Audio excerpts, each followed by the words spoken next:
Crépin Diatta, Crépin au second poteau, Habib Diallo qui remise dans l'axe et la défense congolaise qui essaie de se dégager. Partie de Biard, tentative de retourner, le but et qui marque, c'est Sidi Sarr, l'enfant de Thiès, qui marque devant le public du Stade Lat Dior. 1-0, je le disais, le Congo, c'est son affaire. Il avait marqué un doublé en U20 en 2015 face au Congo. Il remet ça en match officiel avec l'équipe A du Sénégal. Sidi Sarr, l'enfant de Thiès. Le public thiessois va être content de son fils. C'est un gosse qui connaît bien ce terrain, qui habite juste derrière. Et je pense qu'il y a beaucoup de personnes qui sont venues le voir ce soir. Qu'il marque aujourd'hui devant le public thiessois. C'est une très bonne chose. Sur ce corner, il y a eu véritablement cette première tête de Habib, la défense qui a cafouillé. Et après maintenant, regardez ce retourné de Sadio Mané et cette reprise de volée de Sidi Sarr qui ne laisse aucune chance au gardien de but. Ouais. Le gaucher qui marque avec un pied droit. Véritablement, ça ne pouvait que bien commencer pour cette équipe. Avec la cuisse suivie d'un enchaînement. Très joli but. Très joli but sur Sidi Sarr, l'enfant de Walidan, passé par Dakar Sacré-Cœur pour Petite Côte, Châteauroux, qui joue en ce moment à Nîmes en première division française. 1-0 donc pour les Lions. Aliou Cissé a eu raison de lui faire confiance. C'est un bon footballeur. C'est un joueur qui a une patte gauche véritablement qui peut faire mouche. Et aujourd'hui, il le montre avec ses buts ce soir. Ce matin, j'ai rencontré son papa au Stade Lat Dior. Il s'affairait autour de l'organisation du fans club de Sidi Sarr. Il était fier de son fils. Et le voilà, qui le lui rend bien. Ah oui. La famille Sarène avec les Bibi, les Moussard, les Gossard, tout le monde, Sidat Sarr est une grande famille. Et aujourd'hui, ce sont les enfants qui sont en train de faire de belles choses. Et il connaît bien cette pelouse Sidi Sarr où il a joué dans les Navetan avec son club de cœur, le Walidan. Et là, on va surveiller le corner sénégalais avec Crépin Diatta. Le but est venu d'un corner, une phase arrêtée. Il va falloir peut-être remettre ça sur ce coup-là avec Crépin Diatta à la baguette au premier poteau. Le renvoi Idrissa Gana Gueye. Gana qui décale vers Sadio Mané. Le centre de Sadio Mané. Habib Diallo, le deuxième but sénégalais. Habib Diallo, l'enfant de Grand Thiès, lui aussi thiessois. Et c'est le match des Thiessois ce soir. Ah ouais. Les Thiessois qui ont répondu présent ce soir pour véritablement montrer à Aliou Cissé qu'il avait raison de leur faire confiance. Sur 2 corners, les 2 Thiessois marquent ce soir. Ça, c'est pour le grand bonheur du public thiessois. Et c'est son premier but avec l'équipe nationale A pour sa 3e sélection. Habib Diallo, l'attaquant du FCMS, en feu en ce moment. Il a marqué 8 buts avec son club. Il est surnommé du côté du Metz, monsieur 80%, puisque depuis le début de la saison, il a marqué 80% des buts de Metz. Et regardez ce beau contrôle de Sadio. Cette belle passe qui démarque véritablement Habib Diallo, qui catapulte bien le ballon, qui met le ballon hors de portée du gardien. Et voilà un but qu'il faut montrer aux écoles de football. On le disait, le jeu de tête, c'était l'une de ses forces et il l'a prouvé sur cette action-là. Mohamedou Habib Diallo, qui a joué à l'ancienne. Je le disais, si cette équipe parvenait à marquer le premier but, après ça pourrait être simple. Mais il va falloir maintenant être très concentré. C'est un moment décisif. Il va falloir qu'on continue à être concentré. Le corner congolais et Khalidou, plutôt Habib Diallo qui vient défendre et c'est lui qui concède le corner. Il a joué à l'ASC Atomique de Grand Thiès. Ouais. Et tout son quartier est derrière. Tout comme l'ensemble du peuple sénégalais. 2-0 après 28 minutes de jeu. C'est déjà pas mal. Le corner congolais et le coup de tête. Il y a eu derrière le raté de Habibou Diallo sur le renvoi. En tout cas, Ganvoula avait fini de placer son coup de tête. Ibrahima, je vois une équipe sénégalaise très sérieuse dans ce qu'elle fait. Une équipe très appliquée dans ce qu'elle fait. Il y a des ratés, il y a des pertes de balles. Mais on sent une intention, on sent un projet qui a été mis en place par l'entraîneur pour pouvoir mettre le ballon à terre et le jouer, et se créer des occasions. On n'a pas pu marquer dans le jeu, mais on a eu des phases arrêtées, des corners. Et sur ces 2 corners, le Sénégal marque 2 fois. Il va falloir maintenant continuer à jouer sur ce même tempo. Et Sadio Mané a signé une passe décisive dans cette première période sur le but de Habibou Diallo. La talonnade de Ismaïla Sarr, la montée de Wagué, le centre au second poteau un peu trop fort, un peu paniqué. Souka a concédé le corner. Ah ouais, cette montée de Wagué est très importante. Ce déroulement sur le côté. Ce centre qui n'a pas trouvé preneur, mais les défenseurs, ouais. Corner rapidement joué. Sadio Mané qui a voulu certainement enrouler au second poteau. Sadio Mané.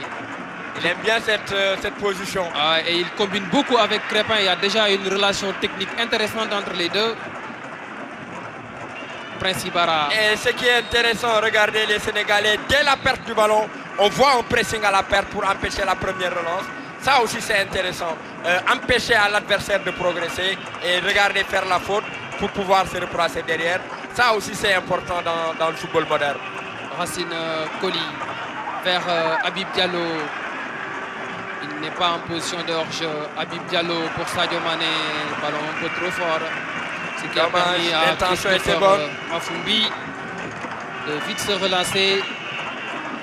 Anzouana, ballon perdu. Idrissa Gana Gueye avec Ismaïla Sarr et c'est Mayembo qui protège bien la balle pour que Mafumbi puisse le prendre. Souka.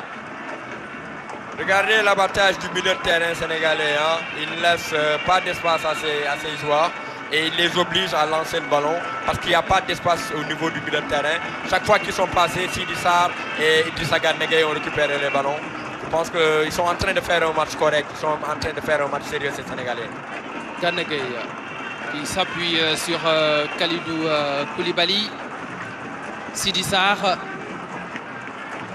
auteur du premier but.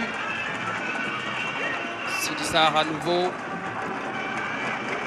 Sidi Sarr qui n'était pas bien sur ses appuis malgré tout.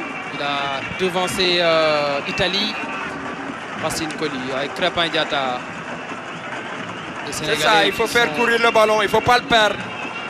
Attention, la perte de balle et le contre congolais avec Ganvoula. Le petit pont sur Kalidou Koulibaly, le retour de Kouyaté. Ganvoula poursuivi par Wagué, il est très puissant.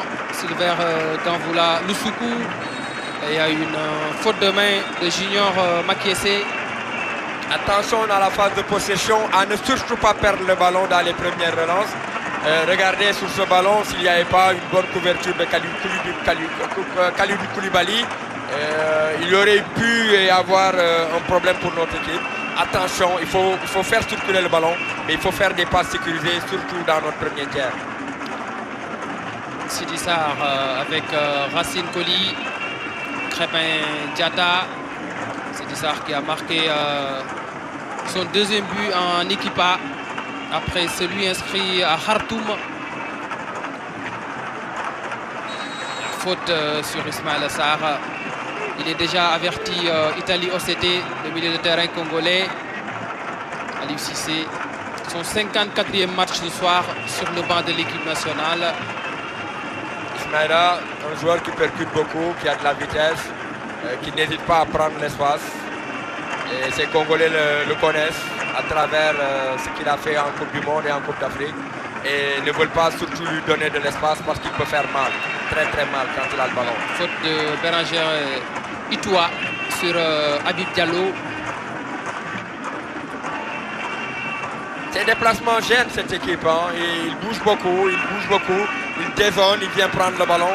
Et ça pose des problèmes à ses défenseurs qui sont obligés de faire la faute sur lui pour l'empêcher de jouer simplement. Sidi Sarr avec Racine Koli. Racine qui repique vers l'intérieur. Habib Diallo. Habib Diallo face à Itoua. Il ressort. Crépin Diatta. Sadio Mané qui va éviter la sortie. Poursuivi par Makiese. Le joli dribble de Sadio Mané qui sert Ismaïla Sarr dans la surface accrochée. L'arbitre n'a pas sifflé. Attention, il me semble qu'il y a quelque chose sur cette action. Il me semble qu'il y a contact. Je ne saurais le dire, mais j'ai l'impression que le joueur a été poussé de derrière. Mais surtout, La frappe de Sidi Sarr au-dessus des buts. Ça aussi, ça fait partie de sa palette. Les longues frappes. On le sent en confiance, Ibrahima, surtout. On le sent en confiance. pour frapper de cette distance, c'est qu'il est en confiance et il faut le faire. Mais regardez encore cette image, Sadio Mané, encore dans ses... Et regardez cette passe, de là on ne peut pas bien voir. Mais j'ai eu l'impression que le joueur a été bousculé dans la surface. Mais l'arbitre était bien placé. Sidi Sarr qui prend le dessus sur Ganvoula. C'est un duel intéressant entre deux anciens U20 qui se sont déjà rencontrés à la CAN des moins de 20 ans en 2015. Ganvoula était dans l'équipe congolaise, Sidi Sarr dans l'équipe sénégalaise. Ouais. Kouyaté.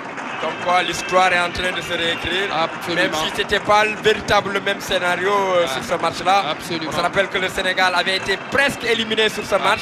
Et il fallait cette patte de Sidi Sarr pour débloquer la situation. Le centre de Sadio Mané au second poteau. Et c'est Souka qui met la tête, touche en faveur des Lions. Valdo, l'ancien joueur du PSG, élégant numéro 10. Grand footballeur. Qui a joué au PSG entre 1991 et 1995. Il a également fait la Coupe du Monde 86 et 90 avec le Brésil. Simplement un grand joueur de cette grande équipe du Brésil. Wagué, Crépin, Sadio Mané face à Junior Makiessé. Sadio Mané qui ressort. Racine Colli, la frappe de Racine Colli au-dessus des buts de Christopher Mafumbi. Une chose sur laquelle je vois l'équipe du Sénégal et qu'on n'avait pas l'habitude de voir, c'est des tirs de loin. On voit un peu 2 fois de suite des tirs de loin avec Sidi Sarr et Colli. C'est bien parce que des fois les défenses sont tellement regroupées qu'on ne peut pas passer. Il va falloir faire des tirs de loin. Et ça aussi c'est une nouvelle palette qu'on doit avoir dans notre équipe nationale. La déviation de Ganvoula vers Prince Ibara. Colli pressé par Junior Makiessé qui fait la faute. Très bon joueur ce Colli, très technique, très teigneux en défense, mais aussi qui apporte beaucoup au niveau de l'animation offensive, de même que Wagué sur son couloir. Des joueurs aujourd'hui qui avalent facilement l'espace, qui ne restent pas derrière. Ismaïla Sarr qui a laissé le couloir à Wagué. Ismaïla Sarr. Sarr qui poursuit son effort, le centre. Et il y a eu ce bon déplacement de Habibou Diallo pour couper au premier poteau. Oui, absolument. Malheureusement, il était gêné par le défenseur. Il n'a pas pu passer devant le défenseur. Mais voilà une très belle action partie de notre défense. C'est passé sur le côté droit avec Wagué.